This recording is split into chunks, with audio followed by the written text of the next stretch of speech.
So like I said at the beginning, this is part 2 of our economic equity virtual town hall. My name is Erica Hill. I am the principal of Vision Street Research. I am also the co-chair of the Urban League State of Black Long Island Equity Council's Economic Equity Action Team. Originally, our action team was tasked with exploring the impact of debt really on the Black community. And my co-chair, Jacob Dixon, who will be speaking in a moment, and I were going to be administering a survey in Roosevelt and Wyandanch to assess that. The pandemic, unfortunately, led us to take a pivot. And this conversation is really to talk about the results of that pivot, because we knew we had to be responsive to what was going on in terms of the economic impact of the COVID-19, the coronavirus, on the Black community, because that was a conversation we felt like was missing in the bigger scheme of things in terms of what was happening with COVID. So today we will go through our results, kind of how the project came to fruition, some recommendations, and then like I said earlier, there will be an opportunity for questions and answers. So again, I welcome you. We're so happy to have you. Please, you can start now putting your comments, questions in the chat on Zoom or in the comment section on Facebook, and we are monitoring both, and we'll get as many of the questions answered as possible. If for some reason we do run out of time, we will make sure that those questions are provided in a follow-up. So I'd like to turn it over to Jacob, and then Teresa will also be speaking momentarily. Awesome. Thanks, Erica. Good evening, everybody. And thank you all again for participating tonight. We are truly excited to be with you all. Just to quickly go over our town hall agenda, we're going to have some welcome and greetings, talk about our collaborative focus. Erica has already started that awesome conversation about how do we lead towards the point that we have. We had to pivot our impact, but still maintain our focus towards true financial inclusion. We'll then be sharing our Stop the Debt Spiral. And what I really appreciate is that this is going to be actually a 2-part report. Not only we're going to be talking about the financial impact on Black Long Islanders, but we're also going to be talking about our Black-owned businesses on Long Island and a survey that we've been able to do together on that, followed by some key recommendations and then some questions and answers. And so before we continue that, we would love to be able to introduce Teresa Sanders, president of the Urban League of Long Island, who would like to share some great words. So Teresa, right after you. Great. I don't know if I have greater words than what you and Erica are going to bring tonight. I'm so excited in terms of how this economic equity action team has evolved and the work that you are both leading to make sure that Black Long Islanders enjoy the same benefits as everyone else on Long Island. When you look at this slide and you see that Long Island's losing $24 billion a year in our GDP, and this is due to racial inequities, it is something that we have to address. It is time. There are very few laws that are holding us back from taking action around this. If there is a law, we're going to change that, because that's what the Sobley Group does. And we're going to move forward to make sure that our well-being and their success, not only for Black communities, but their success in all the region of Long Island, because the old saying about, lifting that rising boat. And if you lift it, all boats will rise. Right. And so we are interested in making this region sustainable. And I thank you and Erica for taking leadership, and I can't wait to see what's going to happen tonight. We had a great meeting 2 weeks ago, and I'm excited to see how the community engages tonight. So thank you again for your leadership. Thank you so much, Teresa, for that. I greatly appreciate it. I don't know what you said about the not having some words. That was some gems right there in itself. I'm not even going to pay attention next to you say that. But thank you again. And so just to give a recap about our partnership within our organizations, Erica and I serve as Economic Equity Action Team co-chairs, which we thank the team members for their lift up, their directions, their feedback, their vision that has enabled us to be where we're at today. And so, as Teresa indicated, that Long Island as itself is losing $24 billion each year due to racial injustices or inequity. And so, part of this work, both from our own organizations as Choice for All and Vision Street Research, or as a collective through this partnership, is also trying to figure out what does this $24 billion really look like on a day-to-day life for us that we could touch, feel, or understand. And so, to kind of give some quick context, what $24 billion represents Black workers seeing their wages decline. And through a report that was done in collaboration with PolicyLink, funded through the Long Island Community Foundation and City with Urban League of Long Island and their members, one of the things that was part of that equity profile that between 2000 and 2014, we saw a decline in the minimum living wage, where for a family on Long Island, it's almost $37 an hour. But as you can see here for the Black community, that it went from $24 to $23 an hour all by itself. And that in of itself is an issue, whereas all the other ethnicities went up, even if it's just 10 cents. And so it represents a huge issue about the decline. And so when you multiply that times the number of years within our region, that's how that $24 billion begins to add up. And in addition to that, also working with the Long Island Community Foundation, along with Urban League of Long Island, our organization also played an active role with Vision Street Research and working with the Federal Reserve Bank in 2018 in developing a Long Island credit profile. And so, for instance, as we all know within our region, what this chart represents and what you see in the circle here is that we have, as a region, great credit inclusion, meaning 660 and above credit scores. Almost 77% of Long Island at the 2017 Q4 year was able to do this. However, when we start looking at the zip code level data, again, what this is $24 billion means, looking at the zip codes, we recognize that one of the top 20 most highest indicators, the ones that had the most about the impact, meaning access to credit, making sure that they can utilize credit, and also debt management, were our large Black epicenter communities, primarily our home community of Roosevelt, where I'm from, and Wabanch. And so when Erica was talking about earlier about our Stop the Debt Spiral campaign, part of that work was to look intentionally into these communities and identify in partnership with the neighborhoods about what does that look like. But given COVID-19, as Erica said at the beginning of this so eloquently, that we needed to pivot our direction, especially given the fact that these are all layers of economic issues prior to COVID. Now dealing with COVID itself and the pandemic, what has been exasperated, what disparity has expanded, if any, and then what do we need to do about it? And so that's how we were able to come up with the Stop the Debt Spiral, specifically focused on COVID-19. And so Erica's going to do a quick introduction about our vision and our plan for that. So yes, so for this particular project, like I said, we knew we had to be responsive to what was going on in our communities. We were seeing the spikes in the infection rates in terms of new infections of COVID-19 in our Black and brown communities, particularly a lot of the Black communities, and wanted to be able to gather our own data. I mean, one of the issues that we've learned just in being part of this State of Black Long Island Equity Council is the lack of data about our people, our community. There's there's some general market data, the data that was pulled together through PolicyLink, through the Federal Reserve Bank, like that was still new data. And then even trying to drill it down to the census tract level was a challenge without violating anybody's confidentiality. So the idea was that we wanted to make what I've been calling a pandemic pivot, because everybody had to make one, obviously. Businesses had to make it, families had to make it, we all have had to adjust. I mean, look, we're having a Zoom, this is a Zoom virtual town hall. And originally this was supposed to be an in-person town hall when we talked about the project about the Stop the Debt Spiral.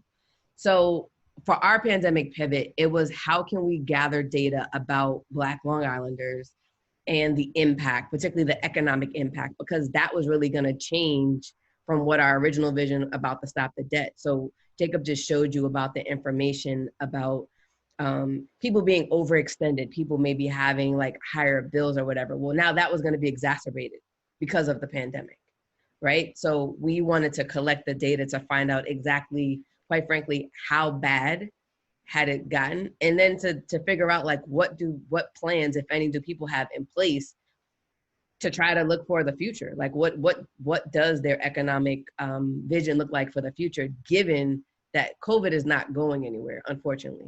We're reminded of that every day, that, you know, we may be wearing masks for quite some time now, right? Masks may be the new thing. Zoom, GoToMeetings, Google Meet, this may be how we'll be conducting business for quite some time. So layered with learning about how Black Long Islanders just as residents were impacted, because I'm a Black owned business in Baldwin, New York, I was having conversations with some of the local business owners, just kind of anecdotally, to figure out exactly what was going on. I noticed that some businesses had closed, which was concerning to me as to whether or not they'd be able to reopen. Then I was seeing some businesses were being added to, you know, different delivery services. But I was also seeing a lot of the information that was coming out to me was being pushed to them, and they weren't being asked what they actually needed. So there were just resources being tossed at people, but I didn't hear any conversation about like, well, what do you need help with? How can we actually help you navigate through COVID? You know, what are your biggest concerns? What are your plans for the next 6 months? How have you or your business been personally impacted? I didn't see any of that. And because of it, and because my business, Vision Street Research, is based on data-driven decision-making, I don't believe in making decisions that are not backed by data. You know, stories are great, but I need to have some statistics to back why I'm for or against something. So I wanted to be able to initiate a survey with Black-owned businesses on Long Island to kind of run parallel with the research study that Jacob was pioneering in terms of just residents, so that we can kind of get a clearer picture of what we're looking at. So we've adapted the campaign and, you know, have now focused on the Black businesses and Black residents, and conducted a survey for a couple, you know, for a month or so to try to gather data. So for residents, we were able to get 129 folks to fill it out. For businesses, again, I'm happy that I got the 14 that I did, because this was a labor of love. We had some people that were able to fill it out because, you know, we sent the link. I was talking to people via Instagram late at night, trying to get them to complete it and ask them questions. I actually had some of our college interns were calling businesses, and some of them said, like, I don't really have time to complete this, right? Like, I'm trying to keep my business open. So the 14 that we got, to me, was an accomplishment, because people were just trying to figure out how they were going to stay afloat. So, you know, we used all the methods that we had available to us in order to get this information. And we are really excited to share the results of it today. And not only just really stay in a place of the bad, because obviously it has negatively impacted quite a few people, families, businesses, lives, but to also look forward to the future, because Jacob and I, as individuals, and I would say as a collaborative, believe in solution-oriented conversations, right? We're not going to have a whole webinar about how terrible it is. You already know that. You read the news, you watch TV. There's no need to really sit in that. But we did at least want to highlight some of the information that we were able to obtain from the folks that completed the survey, and then kind of provide some context to what we think things should look like moving forward. So I'm going to turn it back over to Jacob to discuss more about the deliverables and kind of get us started about the conversation about the results. Awesome. Thanks, Erica. And so dealing with our project deliverables, I think Erica said it her best, is that we're going to be talking about, number one, the ongoing impact of COVID-19 pandemic on Black residents of Long Island. We're going to be doing the same thing in regards to Black-owned businesses. Following that, we also want to evaluate how prepared Black Long Islanders are at managing the financial impact 6 months from now. You know, I think it's part of how people saw this pandemic, and of course, it's an emergency. You know, for instance, community-based nonprofit organizations or working with for-profit entities, this is going to be more than just a quick 1 month, 2 month solutions. This is going to have to require long time issues with long time solutions. And part of that then is going to be proposing some recommendations to address some of those barriers. That's confirmed not only by the data, but the firm lived experience, which is why we're grateful today to have this virtual town hall to hear your perspective and thoughts that can add a rich conversation to this process. And so part one was for us to talk about the economic impact on Black Long Islanders as a result of this pandemic. And so as we said before, we had about 129 residents that came in. More than 64% of the respondents were 41 years old and older. And in addition to that, close to 52% of the participants identified as female, 41% identified as male, and more than 4% referred not to respond or other. And so based upon the zip code ladder, we had close to a split. We had 48% from Suffolk and Nassau County, 52%, and they identified it by the zip code that were able to determine which county that they were from. And also based upon the number of folks that they had as households, they had an average of 3, with 92% identifying as Black or African American, 3% identified as Hispanic or Latino, and 5 identified as other or preferred not to respond. And as we go through the survey, if there are any questions that you do have, please do not hesitate to put them in the chat. Our interns, along with Erica and I, are working, watching it out to see how these things are going, so that way we can get some clarity as we're discussing these as well. And so talking about household source of income, our survey results indicated that close to 60% of those who surveyed, average household income was between $20,000 to $40,000 a year. And so when you're looking at this, this is actually 60% of the below the average median income in Nassau and Suffolk County. And so for instance, Suffolk County is close to 84,000, Nassau is 110. And so when you're looking at this disparity in and of itself, looking at the pandemic and where their sources of income were prior to it, 60% had either full or part-time employment, while following it, 13% had TANF or public assistance. And then you saw other options that were included: pension, self-employment, whether it's SNAP, child support, SSI, SSD with disability. They all ranged between 1% to 2%, but the major factor of it was at least it was full or part-time employment that was available. And then when we looked at, well, what was your reduction of income? That was the next question. Close to 60% of the respondents indicated that they had a reduction between 75 to 100% as a result of this pandemic. So imagine that you're walking in already with $20,000 a year and now you are reduced 75 to 100%. This is the impact that we had of the Black Long Islanders up here. And as the survey question was polled to you at the beginning, what was the top highest concerns? Rent and mortgage was number 1. Following that was credit card debt, and making sure that they can deal with the struggling to maintain that, right? We had close to 73% of you responded that way. And then the third element that was there was missing payments on utilities and bills over the next few months. They kept getting the bills that were going in, although there was a statement that said that due to the pandemic, the fear of just receiving the bill in the mail alone, we had an increased number of folks who were calling our offices to find out, am I gonna be in arrears? Is my electricity gonna be disconnected? Even with the policy in place to not do that, there were still concerns and fears out of that. And then when we talk about what the 6-month forecast was going to look like, more than 75% of the respondents indicated that they felt that they were going to continue to have either a high or a moderate financial impact in their financial situation as a result of that, which gives us great concerns that on top of what they were already experiencing pre-COVID, now during the pandemic, they're looking at this 6 months from now and saying, we don't know whether or not the situation is going to be better. And what are the top 3 changes that they think they're going to anticipate as a result of that? The number 1 was reduction in pay and hours, thinking that they may not return back to the same jobs, or given the fact of flex scheduling, for instance, overtime and tips, and also missing work due to childcare. And originally when this survey was being questioned, we wasn't sure what was going to happen in September. Now that there's been an announcement about September happening, we wonder if we had asked this question about school, and now, for instance, talking about hybrid model where 3 days a week, 2 days a week, they're going into school and the other 2s are there, how is that going to pivot their work schedule? And more importantly, what are employers doing to incentivize and make sure that they can fit that schedule, meaning the work demands and getting the income that they need to provide support to their families? And so those were our results of what we had as far as the Black Long Islanders. And so now I'm going to transition over to Erica to talk about the economic impact on Black-owned businesses. Thank you, Jacob.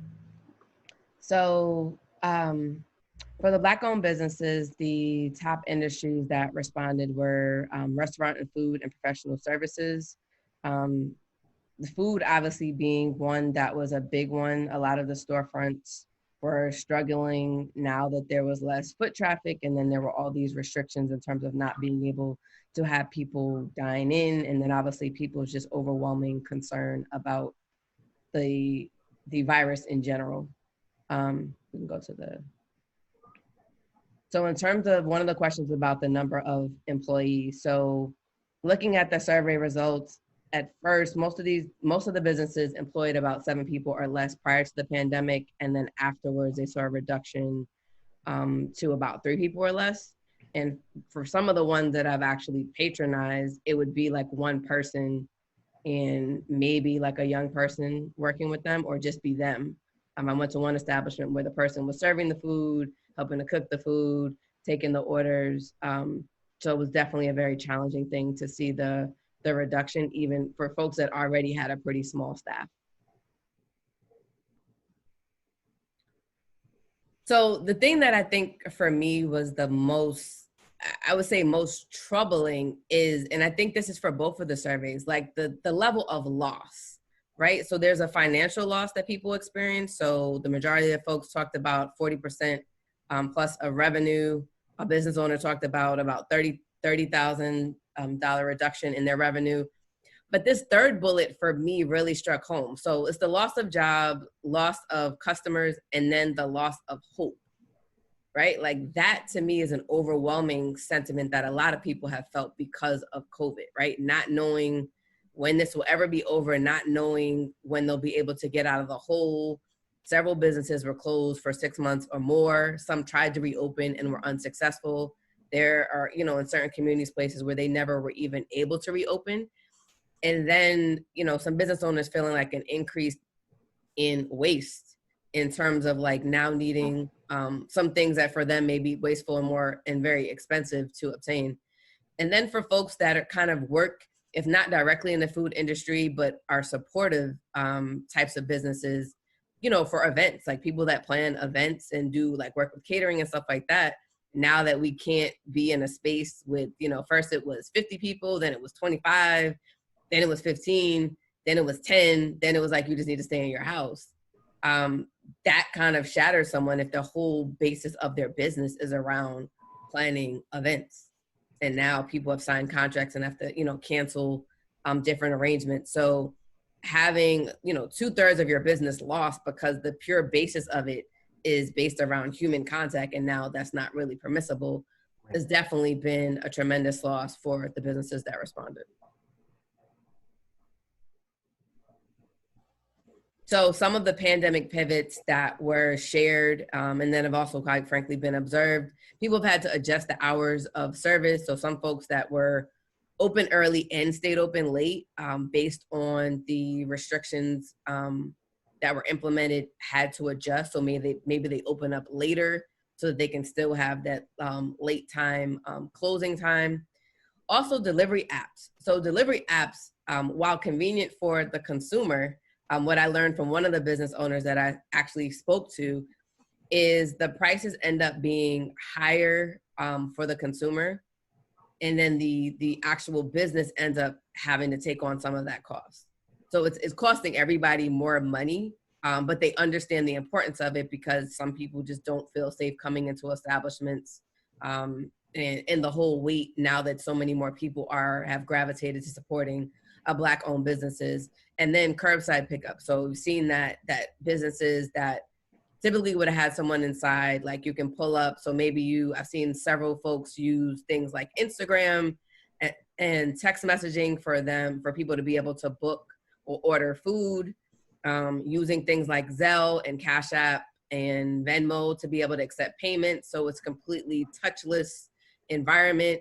For folks that provide other types of professional services like facials or massages and things like that, exploring doing home visits, or people that do like makeup, some of the beauty care stuff, somebody's hair, looking at if they feel safe with their existing customers going to their home. And then for some, having to now sell their items at a lower cost, just given the environment, and just trying to make some sort of money to make up for the shortfall that they have experienced from when they were closed. So when looking at financial assistance, I received several surveys. I know where folks were asked if they wanted to complete loans. So I took a different approach to ask them if they had completed the loans, just because I wasn't promoting completing loans or not completing them. Just wanted to see how many people had attempted to participate in any of the particularly SBA loan options. Over 40% say that they had applied to at least one of them. And then a little over a third of businesses did not apply for anything at all. But what I did see is there was at least a quarter of folks that tried grants. So there was a social media grant, and then there are newspaper grants that were made available that folks applied to. And really what was shared in terms of what people are looking for, the preference was for grants. I sat on several calls throughout this pandemic, listening to business owners that were very frustrated by the process, and just frustrated with how to access the money for the loans, and being able to, they needed help filling it out. And, you know, they're trying to stay open, and then they're trying to fill out the loan application, and then folks maybe not getting approved for it. So there was definitely more appeal to what I would say is the free money and the grants that were available. Obviously, there haven't been so many. There's definitely been more loan things that have been made available. But that was kind of what we were able to see from the information provided by those that responded.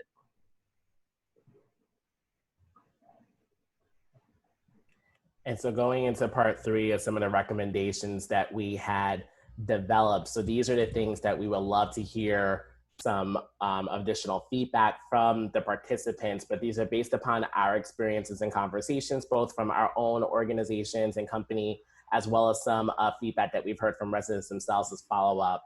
And so specifically in regards to the individual side of where we need to go at, one thing that we felt was very important, that there needed to be clear policies, not only from New York State, but also in Nassau County in regards to addressing debt, particularly including rent and mortgage relief. A lot of the work has been done based upon executive orders, and a few legislations have been up to grab, but we're looking at this beyond an emergency. It's had a long-term impact and it requires a long-term solution. And so I think as a region, it's really important that we need to define what that looks like, specifically and how that impacts Black Long Islanders, being unapologetic in stating that, and ensuring the fact to understand that this is a layer on top of the pre-existing issues that had occurred within our communities, and this is how we need to address that. And once we're able to develop those aspects of it, I think it's really key that we need to amplify those current policies or advocacy work that's on the ground in the central location that's related to the issues impacting our region. This is particularly important because, for instance, our organization is delivering 275 meals daily as part of our partnership with Rural Central Kitchen and Health and Welfare Council. And there are a lot of seniors in our own home community that are homebound or not able to be moved on it, and also are dealing with the same issues related to family members who may be renting or mortgage, and they were breadwinners at one point and now cannot be. And so part of the issue is how do they get access to information to help them get relief, along with communities that have a digital divide. Ensuring that not only have access, but internet connectivity. And so while we've pivoted a lot of our work towards the digital means to provide access, there are populations that are being impacted that we need to make sure we get the information in real time that enables them to make sure that they can be a part of the process and get resources. Which leads towards the last part, is scaling up or identifying community-based organizations to collaborate towards community-based organizations and financial inclusion. And so what we're talking about here is not necessarily just financial counseling or financial literacy. Prosperity Now has a really strong sense of recommendations talking about that we need to translate for debt negotiators. When people are coming to you with an extreme, they're not just asking for education, they're asking for assistance and tools of advocacy.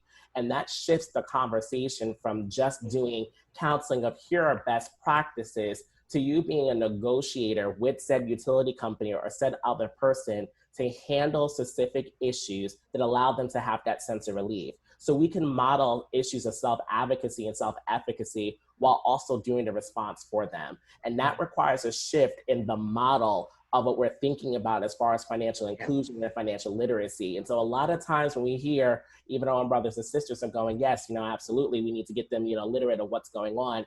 It's beyond just a workshop. At this point, we have to treat this as an emergency. We have to make sure that we're able to fix that problem. And in order to do that, if we're more well-versed than the other person, yes, we can provide the education while we're also providing the service. And so I think we need to be able to create a collaborative space of organizations who consistently have these programs already, and or identify those community anchors that are within the neighborhood that will allow us to be able to build this model authentically from the ground up, so we can infiltrate the neighborhoods that we need to in partnership with the neighborhoods in order to really make this impact. And so those are some of the key recommendations that we have. Of course, there's going to be more, but these are the ones that we saw as an immediate step that we can do, not only as an organization, not only as the State of Black Long Island Equity Council, but even with our philanthropy partners, even with the folks who are watching with our banking institutions, to make that leverage happen. And so Erica is going to talk about the other recommendations in regards to small businesses. So for small business support, kind of the key takeaways in looking at the research, the survey, the anecdotal conversations, patronizing businesses throughout the pandemic, and continue to patronize and have conversations with folks. One of the ones, like I'd mentioned before, is access to grant funding. So one of the things I think would be great is having like a single repository for grant funding for MWE small businesses who suffered due to COVID.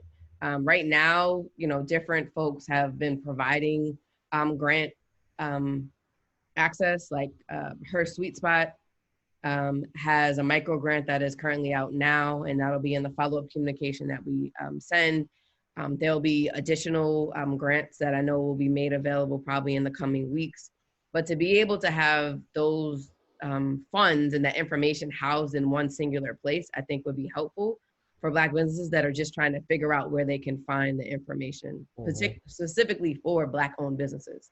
There are other resources that just have grants in general, and I mean, we can also share that in a follow-up, but we're saying targeted specifically to Black-owned businesses, like Buy from a Black Woman, which is another organization, had a grant specifically for Black women, right? That closed about a month ago. So there are things that are being rolled out. I know, and I'm sure Teresa will talk about it when we get more into the kind of dialogue, but you know, the Urban League was involved in a challenge for small businesses where money was given away. You know, so there are things that are slowly but surely rolling out as people are able to identify funding and partners. I think having a place where people know they can go to find that information would be great. The other thing is the chambers of commerce. I think now more than ever, folks need to leverage them, particularly your local chamber of commerce, and any, you know, there's a Long Island African American Chamber of Commerce, but definitely your local chamber of commerce is a great place to start, because you're impacting the local economy. And that is the responsibility of the chamber. So if you've been engaged in one and been, you know, haven't really been active, I think this would be a great time to re-engage and really ask the leadership to kind of do what they're supposed to be doing, quite frankly. The chamber is there to support the local economy of a community. They're there for their members to have support when things like a pandemic happen. Like, how can we support you? Can we support you digitally? Can we provide webinars and other resources? Can we walk you through how to fill out this loan application or how you can access grants? Or is there somebody else that has a similar business to yours where you guys can collaborate? Like, this is what your chamber is here for, to help and support you and support the local economy in the community, so that it continues to thrive. The other thing I would say is, and I'm gonna leave the third one to, last, is your local government, right? So the government is also been here and is here to support you. So not just with sending out information about the loans and PPE, which is great, because all businesses need the PPE kits. You need that, and you should be able to get it for free and get as much of it as you can so that you don't have to come out of pocket. So being able to reach out to your Office of Minority Affairs, right? Like, they're a resource for, I would say, for Black-owned businesses and for, you know, MWBEs to be able to reach out for resources, for help. If you're trying to network and connect with people, any of that should be able, they would be able to assist you with. But I also would empower folks to connect with their local representatives, the town representatives, so your town councilman or councilwoman, your local legislators, the senators, the assembly people, all of them have been elected by us, right? So they are also during this time should be hearing from us about what we need. And that doesn't just mean as small businesses, as Black small businesses, what do we need? What are the resources that we need help with? How can they better support us? What other information do you need from them? What do you want them advocating for when they're looking at a legislation? Like, they need to hear from you now so that you're thought about as they're developing things. And last and certainly but not least, is tapping into the minority next generation talent, right? That is something that I think I'm very happy that Jacob and I have been able to do, and we figured out a way to do it as a pilot with a for-profit and a nonprofit entity. So having this collaborative internship, which leveraged college students who needed credit hours and needing some sort of experience, particularly before they graduate. So we've been able to, we've been able to take advantage of it, and we strongly encourage others to do the same. Currently, I have 3 summer youth through the Summer Youth Employment Program. It's young men from Uniondale High School, and they've been able to help me with projects that I have this summer for the time that I have them. I have them for a total of 5 weeks. So I would say now, as you're thinking about the fall, I mean, now they're saying, people are going back to school, folks are going back to college. These students are still gonna need to have some sort of experience.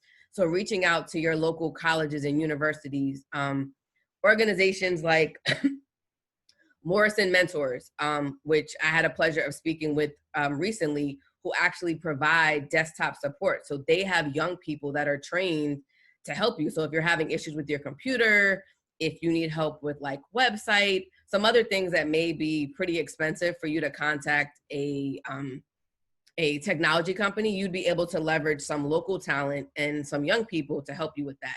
Or if you need help with digital marketing, most of this work has gone digital. We've seen the folks that have thrived really well during this pandemic have been those that have been able to shift to being digital, right? Having a presence on Instagram in particular, or on Facebook. So doing Facebook Lives, doing IG Lives, being in the conversation, staying relevant to your target market, even if you are a storefront. So having, different recipes, and, it's avocado day. So what are you doing for avocado day? Like tapping into kind of what are things that are going on that'll keep you relevant to folks on the days maybe when you're not open, or the hours when you're not open. So I would definitely implore you to, to definitely think about today, what are some little small projects that you need done? Draft up a description, and one resource that is free that you can use is Smart Recruiters. So you can post up an internship on Smart Recruiters, or a paid opportunity on Smart Recruiters, and it actually syndicates to the other websites like Indeed, like LinkedIn. So in one post, you're able to get your opportunity spread across different ones, and you're able to actually review the information right within that portal. You can, advance the folks to an interview. You can request more information. It's a great tool, and like I said, it's free.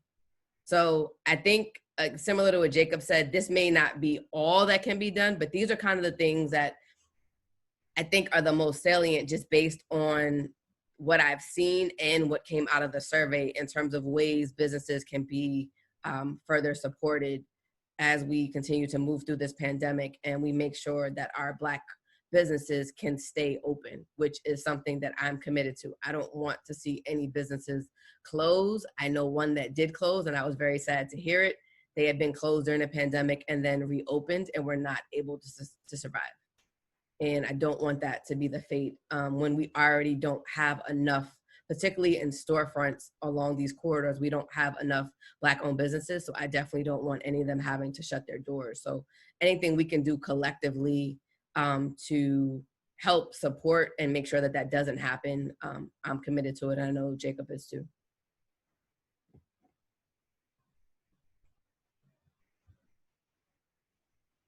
Thank you, Erica. I appreciate that, and wrapping that up for us. And so now we wanted to take any questions that you have. I know there are some that's already been sent out in the chat. And I also know there's some folks who are joining us at Facebook Live. Again, thank you so much. We're actually also watching your questions as well. So if you have anything, we'll be able to tag team the effort between Erica and I in order to get this through here, and as well as our awesome interns. And so Erica, do you have some of the questions already? And I have some already here, but I just So I see that one of the questions was, is there an existing pool of debt negotiators available to the community? So we don't necessarily have debt negotiators per se in most of our programs. It's very agency specific. Debt negotiators in that process is actually considered a more of a next level model for financial literacy and financial education. And so Prosperity Now is actually trying to push countrywide on how do we make sure that we go beyond just the information, but actually doing that. And so I think one of the things that we can do immediately as part of our work is to find all the organizations that already do work around financial literacy and see, for instance, how we can provide capacity building to help those who are in that role build up the skills to then be debt negotiators and work with other things with that. And being as one strategy as a way of building out financial inclusion. All right. I think there was a question earlier about, yes, they said, why do you think 10% said no concern about 6-month impact is in line with the type of occupation wage security of respondents? Yes, absolutely. If you notice in some of the other data, close to 10% had 50,000 or more, and those were the same respondents who had indicated that there were either no loss of income or a 10% income reduction. So it actually aligned exactly to the T in comparison to that. So yeah, it was definitely aligned with the type of occupation and wage security of the respondents. And then yes, you'll receive a copy of the slides in the deck. And then this one question was, and I think Erica, this would be a great one for you. Do you think that there was limited information about technical assistance for loans, or was there a lack of trust? I think it's a combination of both. So when I talk to a lot of, most of the people that I talked to, and this is even out in addition to the survey. So it was a lot easier just to have conversations with people when I was patronizing their businesses. I made a point to patronize Black owned businesses every week, and I continue to do that. People said to me they don't want a loan. So they already have been closed for 6 months.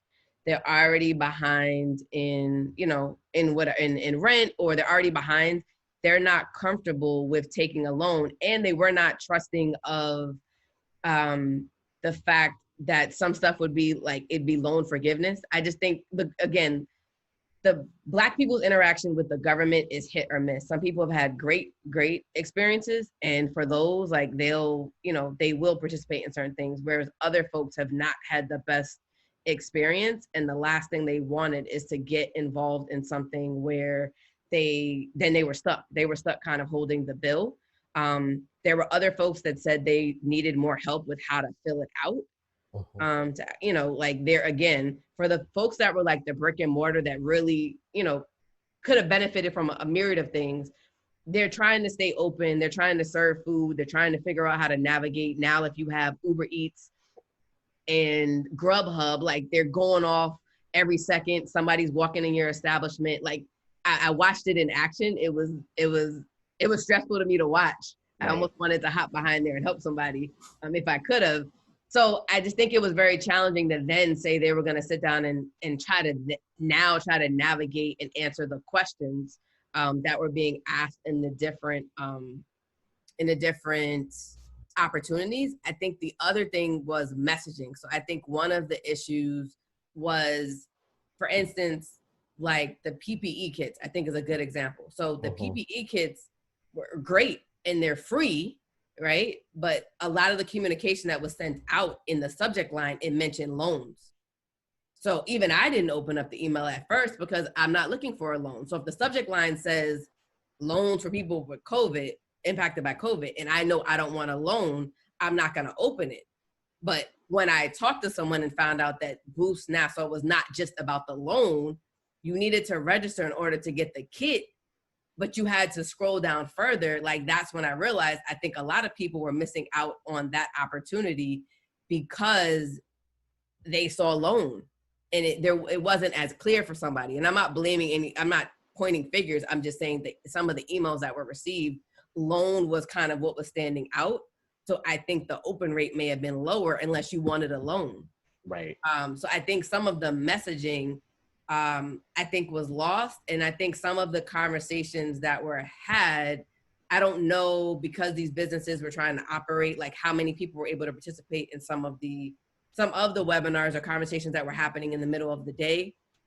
So how were they getting the information in order to ask questions about some of these, some of the opportunities that were being made available? So I think all parties involved have been doing the best that they could. I mean, everybody's been trying to adjust to this whole situation. So again, this is not to blame.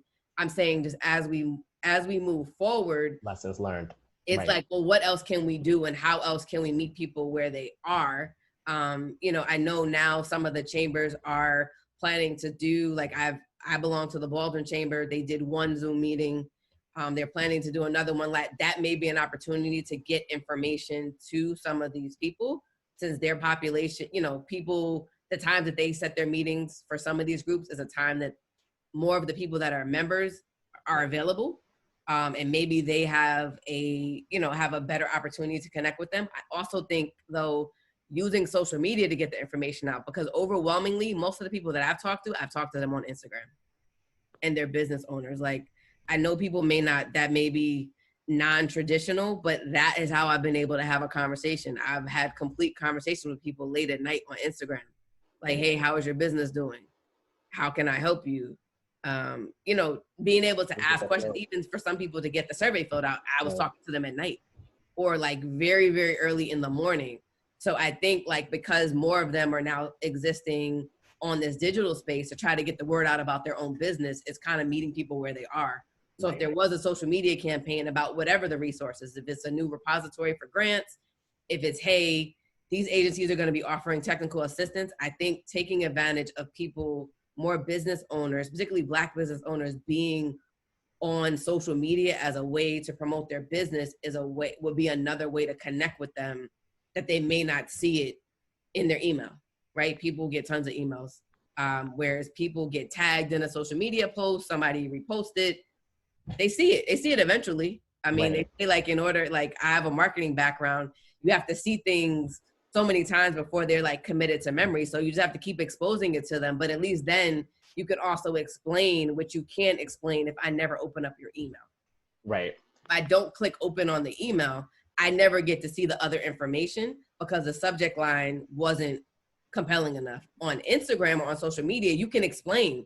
So you can say like, hey, here's one option if you want to go down that route. But as well, we have people who are providing technical assistance to help walk you through this. Absolutely. You know, like that. And I think that being able to network with people virtually who maybe have figured out a way to pivot, right? There have been some Black businesses that, quite frankly, I think have thrived in this, despite this being a terrible time.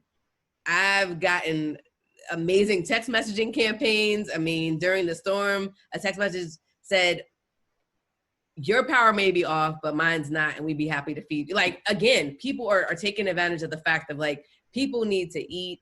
They want something that's convenient, and they know that more people are looking to support Black-owned businesses. So I think any way we can support that would be great.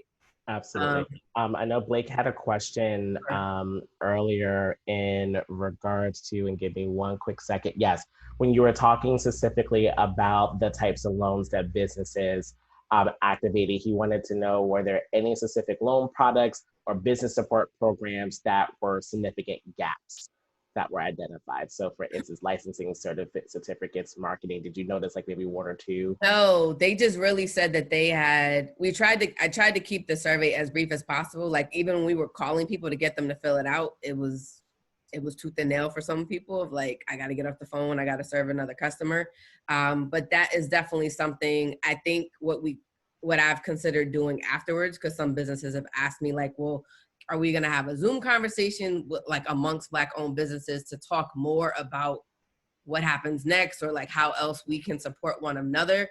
Is that could be part of a follow-up conversation to understand what are the other gaps. The thing that was brought up was about assistance with filling stuff out, finding where more grant opportunities were made available, getting help with kind of setting up some sort of digital footprint.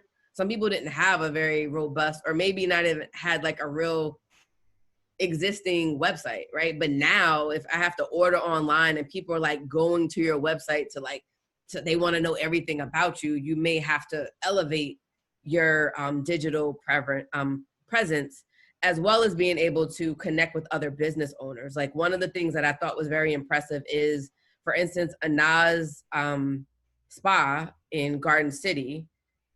That was a spa. So spas were the last ones to be reopened. So they were shut down, right? That's zero income. There's nothing that they could provide at the time that anybody could take advantage of. So they came up with hand sanitizer, right? So it's all natural hand sanitizer that was paired with body oil. Now where the collaboration comes in is I went to Sam's Caribbean Market in West Hempstead, and while I'm online ordering a patty, I see in the aisle the Anaz hand sanitizer. Right? So there are ways that we, everybody needs hand sanitizer, right? But maybe instead of having the hand sanitizer that, we get off of Amazon or something else, maybe it's support Anaz. There are plenty of other businesses that have been making hand sanitizer and other products like masks. Like, how can we collaborate even within our own businesses to support other businesses? I think moving forward, that is really going to be key. Like, we have to work together. The tagline throughout COVID has been, we're in this together. For the Black community, we need to be in this together and working together. We're not in competition with one another. Like, everybody wants to support everybody. So we don't need to, try to feel like we're competing. It's how can we work together? And when there are opportunities to pair things together, like what I said, that market has hand sanitizer and he had that in there. And I was like, well, that was smart that they were able to connect, and he decided to offer that in his market. He has people coming in to eat, and their foot traffic at the spa is obviously different and has been drastically reduced because, again, it's a spa, and now, people are still concerned about COVID. Gotcha. I see a question. Marjorie asked, both counties provide a lot of economic support to businesses. Are Black-owned small businesses getting their fair share? Fair share.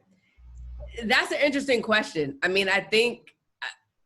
don't believe so. I just don't think the information was shared in the same way. I know, like, we've had to host, and when I say we, like myself, Urban League, Jacob's been involved, and some other folks have been involved or hosted conversations with folks to figure out where we do need support.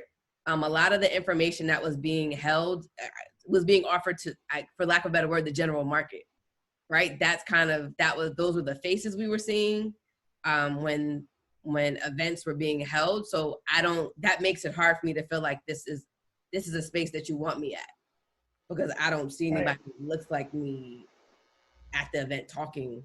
And there wasn't a whole lot of conversation about, like, okay, we're talking about small businesses, but a lot of times for the conversations that have been had, small businesses have been people that had like 500 people or less. Right. And I could say, for speaking from my own experience with Nassau County versus the town of Hempstead, there were two totally different communication styles in terms of the type of resources that are available and or the type of aid, not only for small businesses, but even not-for-profit organizations or groups. There were two totally different processes, two totally different administrations, two totally different levels of what that looks like.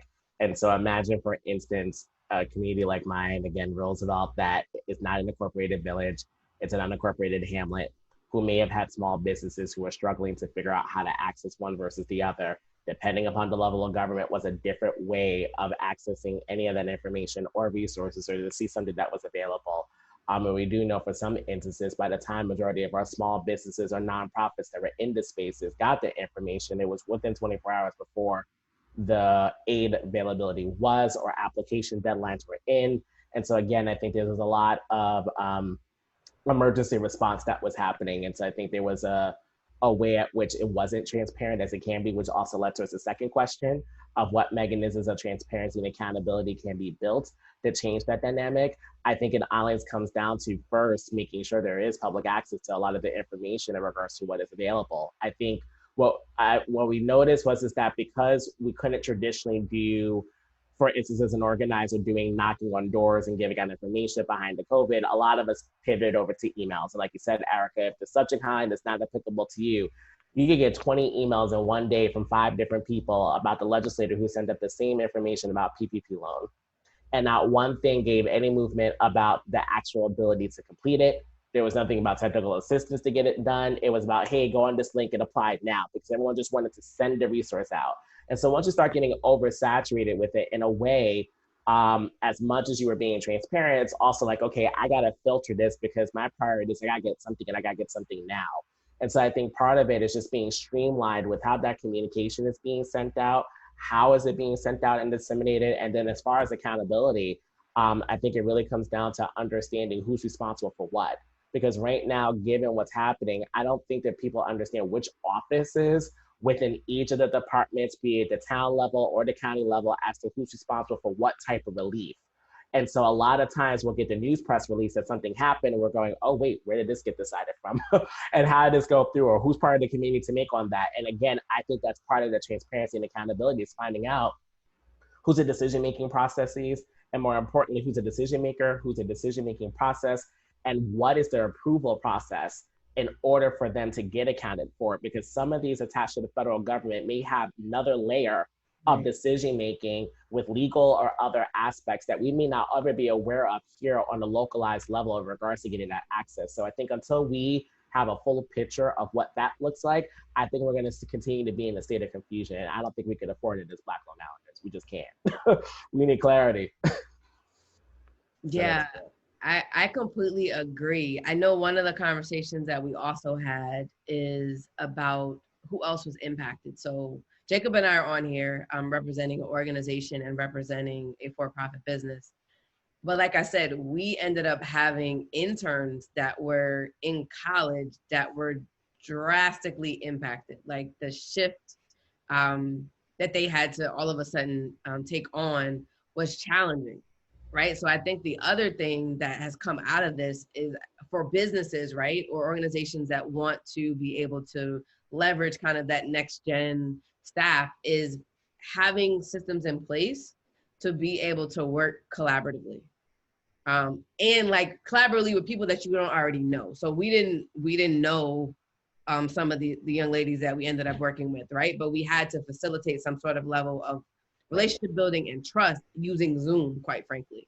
So having to, sometimes step out of your comfort zone to be able to engage with folks so that this, depending on how long this has to be, this is an opportunity to take advantage of some of these technologies so that you can get to know them. So like Asana, again, a free resource that you can use to manage projects and manage people, quite frankly. Zoom has been great to host meetings, as well as Google Meet. But again, like you're having to figure out how to make personal connections with people through a computer. And it's not easy. But I will say, like, once you've kind of figured out the rhythm that's going to work for your organizational or company culture, there are great benefits. I mean, I've seen it now working with high school students and college students, that you have to just figure out a way to like create icebreakers every day, for lack of a better word, because you're not in the space with somebody. So you can't really feel or see their energy. But I do think being able to take advantage of technology. So the digital divide and the digital, I would say, transformation is not only like social media, but just how we work together and being able to engage with that, the millennials and next gen, to be part of your space, because some of them are more comfortable and adapt a lot, a little quicker, and can help you in ways that maybe you didn't realize, to make some shifts to, have your business thrive. So I just think, being open to taking on folks that, maybe you have to give them an orientation, a little bit of training up front, but in the long run, that'll help free you up a little bit to focus on more of the operational things that you now need to look at, given the situation that we're in. Absolutely. And Marjorie also said, thank you for your responses. I'm wondering whether the county legislators are the people in the pivotal location to make sure that information is actually used and useful for applicants. Yeah, I mean, I think the legislators and your town people are, the the hyper local and closest. And the reason why I say town is because some of the money that has been rolled out has come out through the town. So it's either been the town or the county. So being in contact with whoever your representative is and understanding like how the money is being released, what are going to be the requirements, what supports are in place to help you, and then as well as contacting your, local legislators, which you guys will be surprised of. People don't get as many calls as you think because I've asked them. So I do think this is a good time to be contacting them more frequently, to ask them, again, similar to like the chambers of commerce, like everybody does have a role to play. And I think, understanding what their role is in general in government, but then even in this space right now, as we continue to navigate through the pandemic, will be really important. And those local people are elected by us as residents, right? So when you have concerns, you should go to them. And if there's an issue of trust or transparency with them, then I would say find somebody, right? So somebody that is connected to those people that you trust, that could be your messenger. But I do think we need to have more people delivering messages to them so that they're hearing from the Black community, so that they could, there can be other forums being put on by their offices about how they can provide technical assistance, right? Like we can continue to do this, but we're not necessarily in the decision-making position. We can definitely take concerns that are shared with us, and we'd be happy to, have future conversations or Zooms with, if it's a subset of the people on here today, to talk about what are some other requests that you have of local officials. But that's the type of thing that needs to happen to continue to keep Black businesses in top of mind. Because right now it's being general, right? It's a priority. Right now it's just small businesses. Right. And that's pretty open-ended. And there, unfortunately, there's way more non-Black businesses in terms of what people see on their street than there are Black businesses. So, the majority is the ones that are complaining or contacting the local people, then they're going to be the ones that are getting responses about what their concerns are. Absolutely. And I think that builds off to, I'm going to combine two of these questions together, one from Tanisha, your awesome intern. In what ways can the Black community organize to help keep Black owner businesses afloat, which you started to talk about? And then Alita also asked a question about what are the next steps to getting access to the decision-making people? And I would say, quickly, I think that, it would be great if we were able to, for instance, gather as all of the Chamber of Commerces that are in Black epicenters here on Long Island to come together in one space and come up with an agenda about what we think is important in order to support the small businesses that are inside their neighborhood. Because unless we don't come up with a unified voice about what this looks like and create some form of critical mass to say that this issue is more than just me and you, it's all of us, I don't think that they're going to get the same level of attention that it is. It doesn't mean that everyone doesn't have a right to speak up in their voices, but I do think that there should be some form of a concept and agenda. Yes, absolutely what just Dr. Lindo just said. I think we, the collective, should help businesses create a test and execute business continuity plan. The plan should extend past recovery, but provide contingencies. We also have an obligation to teach each other how to find and leverage new channels and revenue streams. Absolutely. And I think, building off of what Dr. Lindo just said, we need to create that space to make it happen.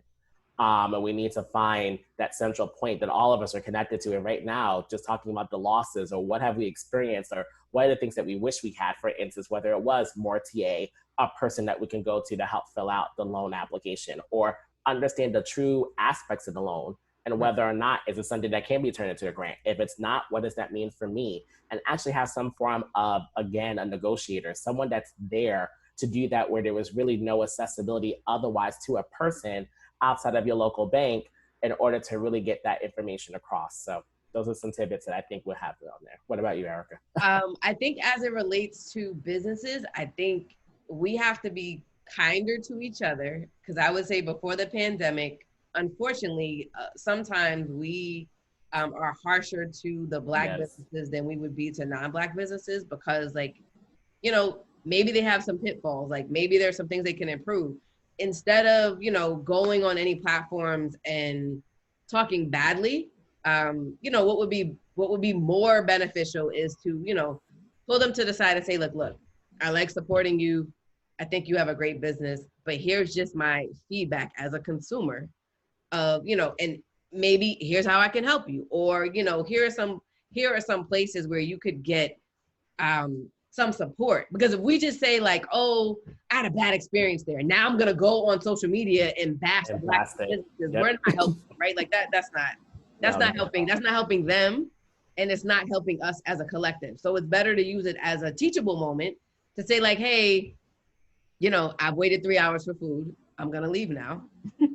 But let me explain to you like what may be a better system, or maybe here's some adjustments you may need to make, so that you don't have more people like me that may, get frustrated with the time that they have to wait for the food. So maybe there's, we need to reset expectations for people when they, order food, or if they order a product or whatever the case may be.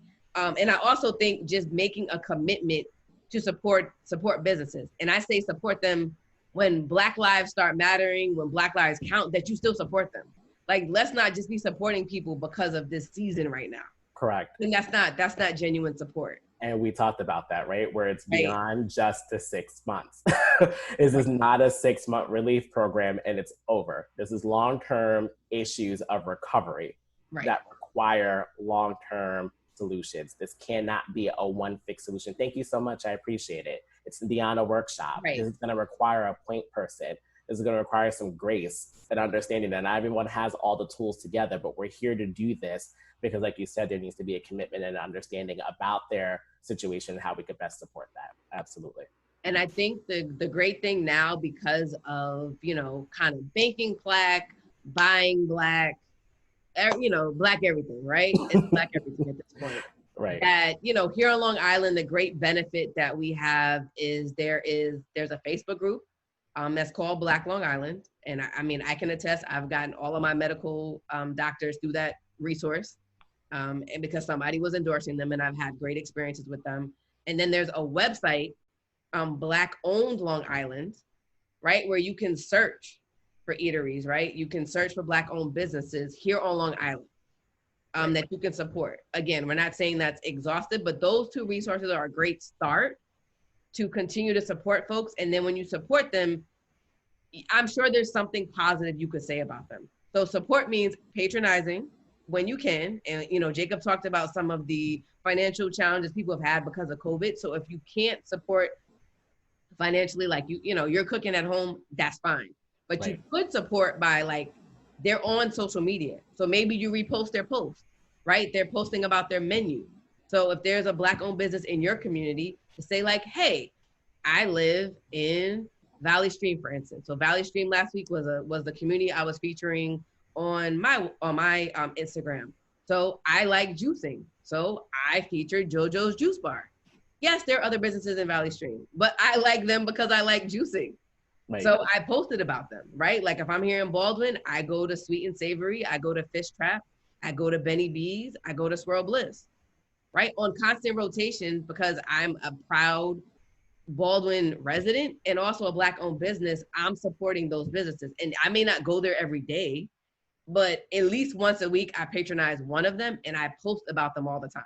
Like, hey, it's a hot day, go to Swirl Bliss. Like, you want some Bahamian cuisine, go to Sweet and Savory. You want some seafood, like there's a way that you can still support them that's not financial. And then if you don't eat the food, they were saying this before, you can buy gift cards. There's always a way. So I would just say like, just continue to support and like support when this season is over, right? So just make a commitment that supporting Black owned businesses is who you are, not what you do because of this season. Absolutely. Absolutely. And thank you, Isis. Inside the chat is some of the websites that we've been talking about, for instance, Black on Long Island, along with a few other the comments that are there.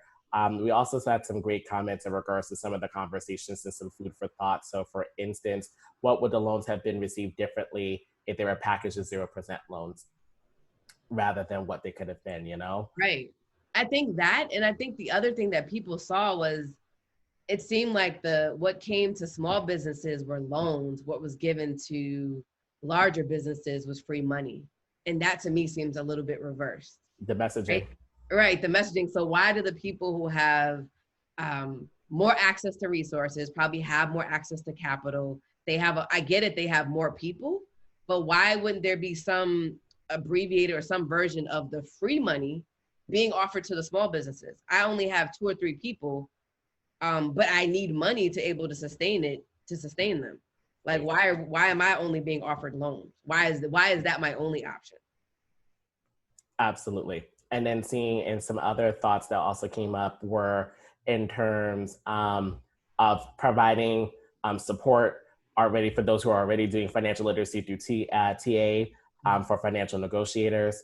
Another one was talking about the kind of cultural competency that's missing and sorely needed. And I think that's definitely important, especially around this issue. Right. When already certain communities, quote unquote, don't necessarily have access to not only information, but the resources, while others do in affluent areas. Right. And what does that impact on out there?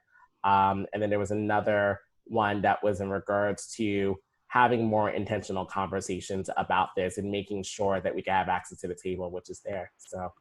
Yeah, and I know like that was one of the comments, I think that, or questions from Alita in terms of how do we get access to the table?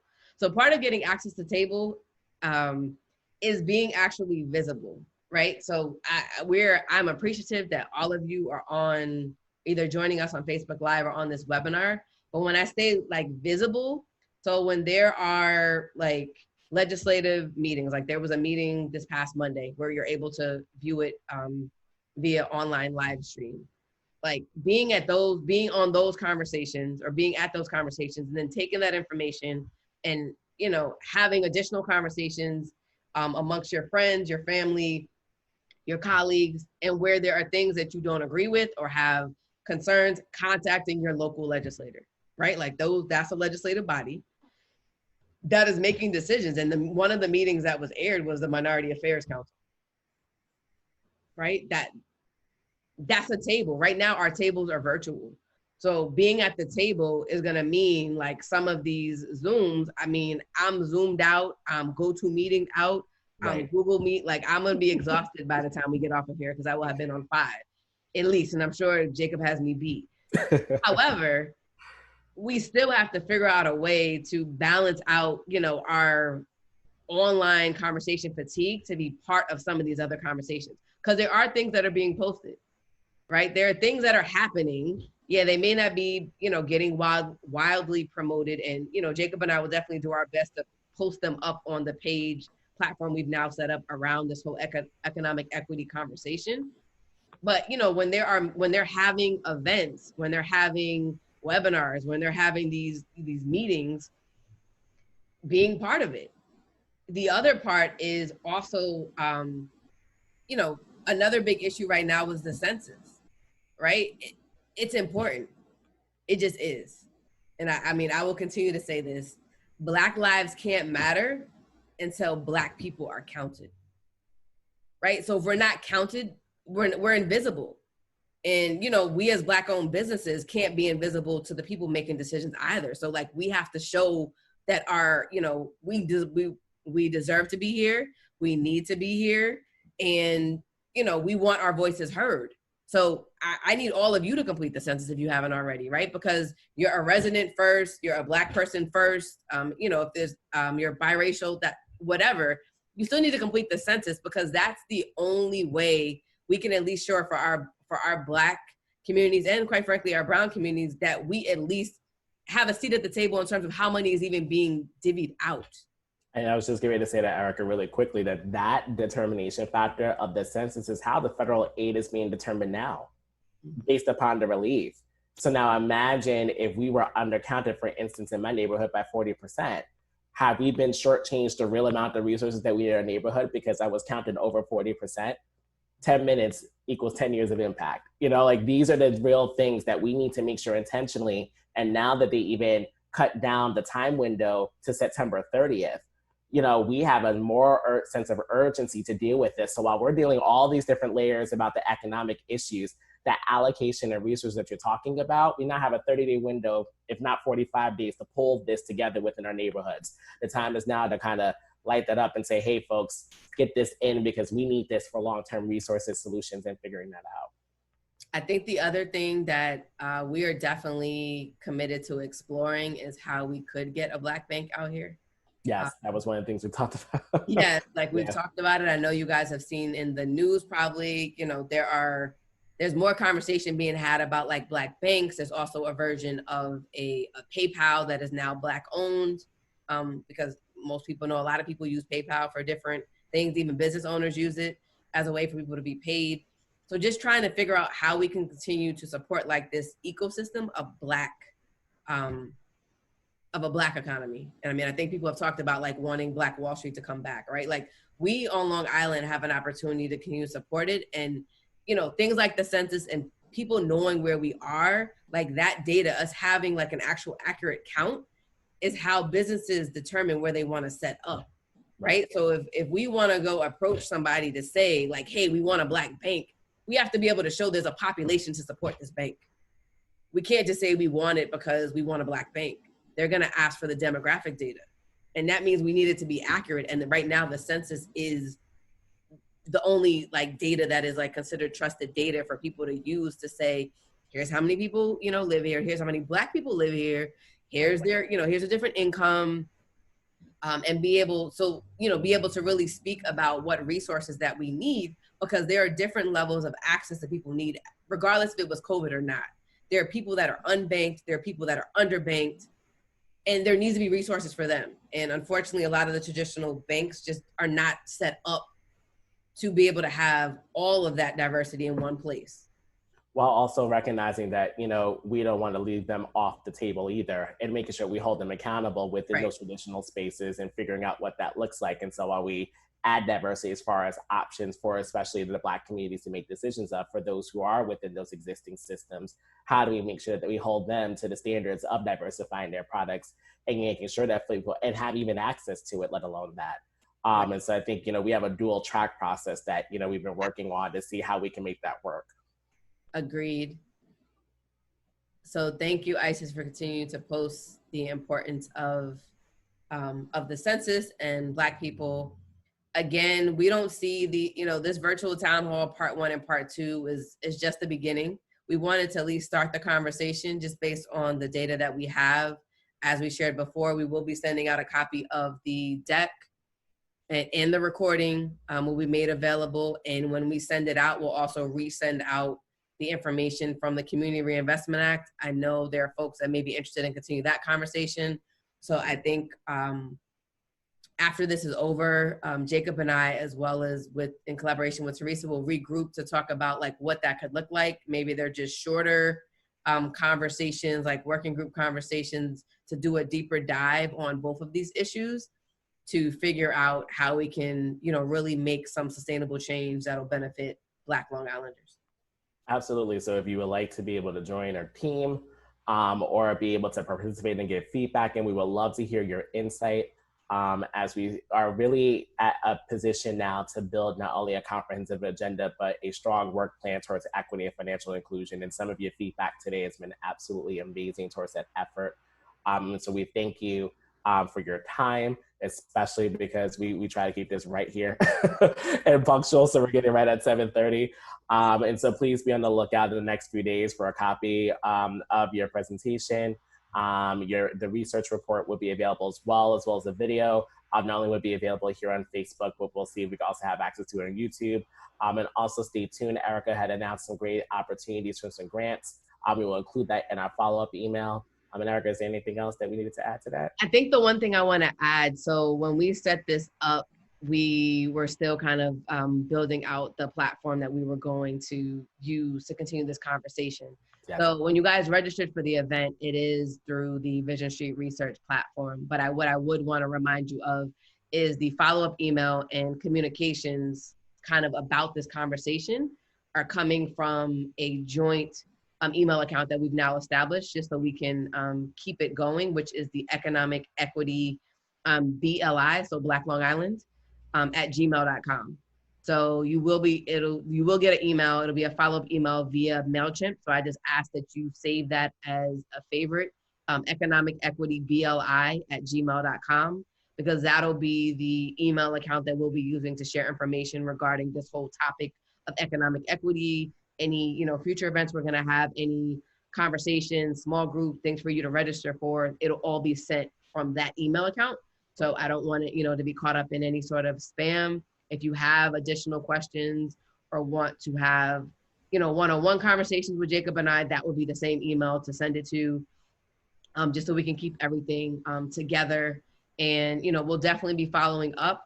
We appreciate you taking the time. I hope you have a safe and healthy evening and rest of the week.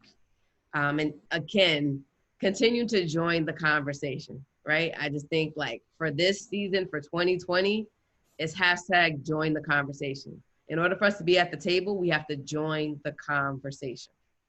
So time is now, friends.